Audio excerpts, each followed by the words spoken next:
കോഴിക്കോട് തോട്ടുമുക്കത്തെ വാഹനാപകടത്തിൽ മരണം രണ്ടായി. ചികിത്സയിലായിരുന്ന തോട്ടുമുക്കം സ്വദേശി സിജോ ഇന്ന് പുലർച്ചെയാണ് മരിച്ചത്. മരഞ്ചാട്ടി സ്വദേശി ബിജു ഇന്നലെ മരിച്ചിരുന്നു. നിയന്ത്രണം വിട്ട സ്കൂട്ടർ ഇലക്ട്രിക് പോസ്റ്റിലിടിച്ചായിരുന്നു അപകടം. സമീർ സി മുഹമ്മദ് വിവരങ്ങൾ നൽകും. സമീർ, ഒരാളുടെ മരണം കൂടി സ്ഥിരീകരിച്ചിരിക്കുന്നു. വിവരങ്ങൾ.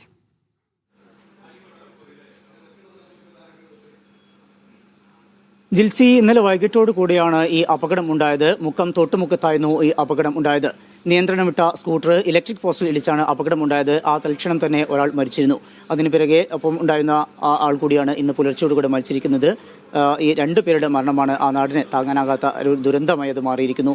മാത്രമല്ല, ഇതിൽ ഒരാൾക്ക് ഗുരുതരമായിട്ടുള്ള പരിക്കാണ് ഉണ്ടായിരുന്നത്. ആ ആളാണ് ഇപ്പോൾ ഇന്ന് പുലർച്ചയോടുകൂടി മരണം സംഭവിക്കുകയും ചെയ്തിരിക്കുന്നത്. ഒരു വളവിനോട് ചേർന്ന ഭാഗമാണ്. അവിടെ നിന്നാണ് ഈ വാഹനത്തിൻ്റെ നിയന്ത്രണം നഷ്ടമാവുകയും പിന്നീട് ഈ അപകടം ഉണ്ടാവുകയും ചെയ്തത്. പിന്നീട് കോഴിക്കോട് മെഡിക്കൽ കോളേജിലേക്ക് രണ്ടുപേരെയും കൊണ്ടുവന്നിട്ടുണ്ട്. മൃതദേഹം ഇപ്പോൾ ഇവിടെ സൂക്ഷിച്ചിരിക്കുകയാണ്. പോസ്റ്റ്മോർട്ടം നടപടികൾക്ക് ശേഷമായിരിക്കും മൃതദേഹം ബന്ധുക്കൾക്ക് വിട്ടു നൽകുക. നാടിനെ കണ്ണീരാഴ്ത്തിയ ഒരു ദുരന്തമാണ് ഉണ്ടായിരിക്കുന്നത്. 2 പേർക്കാണ് ഈ അപകടത്തിൽ ജീവൻ നഷ്ടമായിരിക്കുന്നത്. ജിൽസി.